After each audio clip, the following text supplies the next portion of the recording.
আমি যে ভিডিওগুলো করি সেই ভিডিওতে অনেকে ছেলে মেয়ে আমার গালাগাল করে, তো তাদেরকে বলছি গালাগাল করে তো আমার ভিডিও করা তো বন্ধ করতে পারবি না, তোদের মুখগুলোই খারাপ হয় আমার কাছে, আর কিছু না।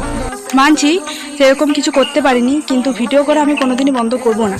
অনেকে আমাকে রোস্ট করছে, তো দেখ ভাই, ভিডিও বানাতে গেলে অনেকে অনেক রকম রোস্ট করবে, এগুলো গায়ে মাখলে চলবে না, আর এগুলো আমি কোনোদিনই গায়ে মাখি না। আমাকে প্রচুর জনে রোস্ট করে, প্রচুর জনে গালাগাল করে, এগুলো আমি কিছু মনেই করি না। আর সামনে এগোতে গেলে অনেক কিছু সহ্য করতে হবে, আর সামনে যখন একটা মানুষ মানে আগে যায় না, তখন পিছনে অনেকেই কুকুর লাগে।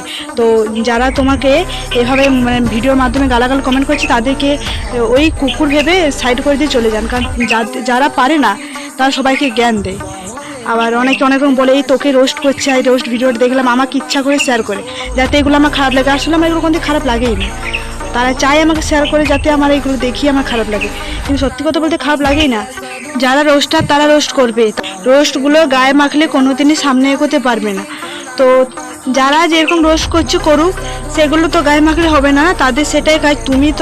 তুমি যেমন একরকম ভিডিও করছো, তারা রোস্ট ভিডিও করে, তাই তারা রোস্ট করে। এগুলো আমি দেখলাম, আমাকে একজন কমেন্ট করে বলছে, এই মেয়েটিকে মানে প্রায় অনেকবার, এই মেয়েটিকে রোস্ট খাওয়াবো। তো আমাকে রোস্টও করে, আবার আমাকে কমেন্ট করে বলে, দিদি তোমাকে রোস্ট করেছি, ভিডিওটা দেখো। তো দেখো, এখানে রোস্ট করলে তোমারই লাভ, কারণ সে তোমার ভিডিওগুলো নোটিস করে তোমাকে রোস্ট করছে। মানে ভাবতে পারছো, সে তো চাইলে সবাইকে রোস্ট করতে পারতো, তোমাকে কেন রোস্ট করছে? তার মানে এখানে ব্যাপারটা বোঝার আছে। কারোর কথা না শুনে মন দিয়ে ভিডিও করে যাও, একদিন না একদিন সাকসেস হবে। ধন্যবাদ।